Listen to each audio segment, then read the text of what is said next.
आज की कहानी है रावण की अंतिम शिक्षा। जब वो युद्ध भूमि में पड़ा हुआ था रावण, तो राम ने लक्ष्मण से कुछ कहते हैं। राम और लक्ष्मण के बीच का जो अंतिम संवाद है, उसे आज हम कहानी के माध्यम से आप लोगों के सामने रख रहे हैं। लंका का मैदान धूल और राख से भरा हुआ था।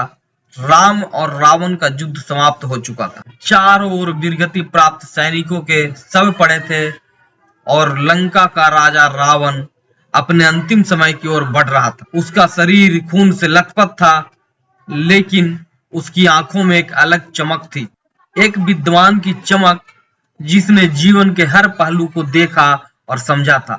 राम ने लक्ष्मण को अपने पास बुलाया और कहा, लक्ष्मण, यह समय केवल विजय का नहीं है, बल्कि ज्ञान प्राप्त करने का भी है। रावण जैसा ज्ञानी व्यक्ति इस संसार में दूसरा कोई नहीं है। उसकी हार भले ही उसके अहंकार की वजह से हुई हो, लेकिन उसके पास जीवन का वो अनुभव है जो किसी ग्रंथ से नहीं मिलता। जाओ और उससे कुछ सीखो। लक्ष्मण थोड़े असमंजस में थे। रावण, जो अब तक उनका दुश्मन था, उनका शत्रु था, उससे कुछ सीखने का विचार उन्हें अजीब सा लग रहा था। लेकिन उन्होंने राम की आज्ञा का पालन करने का निश्चय किया और रावण के पास गए। रावण धूल भरे हुए मैदान में लेटा हुआ था। उसके 10 सिर थकान और हार से झुके हुए थे, लेकिन उसके चेहरे पर कोई भय नहीं था। जब लक्ष्मण उनके पास पहुंचे तो उन्होंने सिर झुकाकर उसे प्रणाम किया और लक्ष्मण ने कहा, हे लंकेश, प्रभु राम ने मुझे आपके पास भेजा है। उनका कहना है कि आप संसार के सबसे ज्ञानी और अनुभवी व्यक्ति हैं। मैं आपसे यह जानना चाहता हूं कि आपके अनुभव से हमें कौन सी सीख मिल सकती है जो हमारे जीवन को और बेहतर बना सके। रावण ने अपनी आंखें खोली और गहरी सांस ली। उसकी आवाज कमजोर थी, लेकिन उसमें अब भी एक अधिकार और गहराई थी। रावण की पहली शिक्षा जो दिया है, उन्होंने लक्ष्मण को बताया कि लक्ष्मण, समय का महत्व को हर इंसान को समझना चाहिए। रावण ने धीरे स्वर में कहा, लक्ष्मण, मेरी पहली शिक्षा यह है कि शुभ कार्य करने में कभी भी देरी मत करो। मैंने अपने जीवन में कई महान काम करने का सोचा, लेकिन मैंने उन्हें यह सोचकर टाल दिया कि मेरे पास बहुत समय है।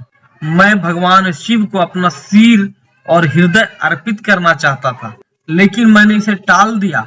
समय ने मेरा साथ नहीं दिया और आज मैं यह कर पाने में असमर्थ हूँ। मैं मरणासन पर पड़ा हूँ। रावण ने अपनी आंखें बंद करते हुए कहा, लक्ष्मण, समय सबसे बड़ी शक्ति है।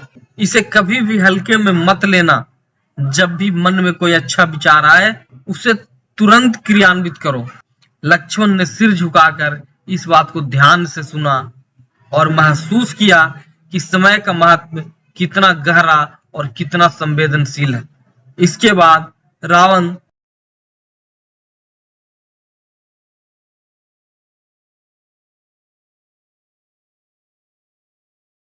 थोड़ी देर रुकने के बाद उन्होंने दूसरी शिक्षा दी और दूसरी शिक्षा के बारे में बताया कि शत्रु को कभी भी कम ना आंक। अपनी दूसरी शिक्षा देते हुए कहा, दूसरी बात लक्ष्मण, मैं तुम्हें जो बताता हूँ वो यह है कि कभी भी अपने शत्रु को तुच्छ मत समझो। मैंने तुम्हारे भाई राम को साधारण मनुष्य समझने की भूल की। मुझे लगा कि वानर सेना मेरे लिए कोई चुनौती नहीं है, लेकिन यही मेरी सबसे बड़ी भूल थी। मैंने उनके साहस और उनकी एकता को नजरअंदाज किया। रावण ने अपनी आवाज में थोड़ा बल देते हुए कहा, लक्ष्मण, चाहे वह तुम्हारा मित्र हो या शत्रु, उसकी क्षमताओं का सम्मान करो। किसी को भी कम आंकना तुम्हारे लिए विनाश का सबसे बड़ा कारण बन सकता है। लक्ष्मण ने महसूस किया कि आत्मविश्वास और अति आत्मविश्वास के बीच का अंतर बहुत ही महान होता, बहुत ही महीन होता है, बहुत ही एक पतली रेखा होता है। रावण ने तीसरी शिक्षा के रूप में बताया कि अहंकार का हमेशा त्याग करो, क्योंकि रावण जब बता रहा था, अब रावण की सांसें और कमजोर हो रही थी। उसे अपना सिर थोड़ा ऊपर उठाया और कहा, लक्ष्मण, मेरी तीसरी और सबसे महत्वपूर्ण शिक्षा यह है कि अहंकार सबसे बड़ा शत्रु है। मेरा अहंकार ही मेरी बर्बादी का कारण बना। मैंने सोचा कि मैं सबसे शक्तिशाली हूँ और मुझे कोई हरा नहीं सकता। मैंने अपनी शक्ति और ज्ञान को अपने अहंकार के लिए इस्तेमाल किया।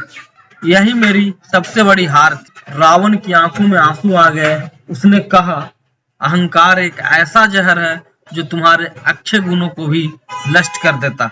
अगर मैंने अपने अहंकार को बस में रखा होता तो शायद आज मेरी यह स्थिति नहीं होती। रावण ने लक्ष्मण की ओर देखा और कहा, लक्ष्मण याद रखना, इंसान का सबसे बड़ा शत्रु बाहर नहीं बल्कि उसके भीतर होता है। वह शत्रु है अहंकार, क्रोध और लालच। अगर तुम इन पर विजय पालोगे तो तुम संसार में किसी भी शत्रु से या किसी भी तरह से नहीं हारोगे। लक्ष्मण ने सिर झुकाकर रावण की बातों को ध्यानपूर्वक सुना। उन्होंने महसूस किया कि रावण की बातें केवल एक पराजित योद्धा की नहीं बल्कि एक ज्ञानी और अनुभवी व्यक्ति की अंतिम शिक्षाएं थी। लक्ष्मण ने रावण को प्रणाम किया और राम के पास वापस लौट गए। उन्होंने राम से कहा, प्रभु, रावण ने मुझे जीवन के 3 सबसे बड़े सत्य बताए। समय का सम्मान करना, शत्रु को कम ना आंकना और अहंकार को त्याग। ये शिक्षाएं मैं जीवन में कभी नहीं भूलूंगा। राम मुस्कुराए और बोले, लक्ष्मण, ज्ञान किसी भी रूप में मिले उसे स्वीकार करना चाहिए। रावण की ये शिक्षाएं आज भी हमारे लिए प्रासंगिक हैं और हमारे आने वाली पीढ़ियों के लिए भी सदा ही प्रेरणादायक बनी रहेगी। दोस्तों, राम और लक्ष्मण के बीच यह संवाद हमें सिखाता है कि ज्ञान और शिक्षा किसी भी स्थिति में प्राप्त की जा सकती है। तो दोस्तों, ये थी आज की हमारी कहानी। और अगर ये कहानी अच्छी लगे तो हमारे चैनल को लाइक, शेयर और सब्सक्राइब करें, क्योंकि रावण का अंत केवल उसके अहंकार की हार नहीं थी बल्कि उसकी गलतियों का भी अंत था, उसका अहंकार का भी अंत था। लेकिन उसकी अंतिम शिक्षाएं आज भी सिर्फ लक्ष्मण के लिए नहीं, आने वाली हर पीढ़ियों के लिए हमें जीवन में सही मार्गदर्शन देती है। नमस्कार।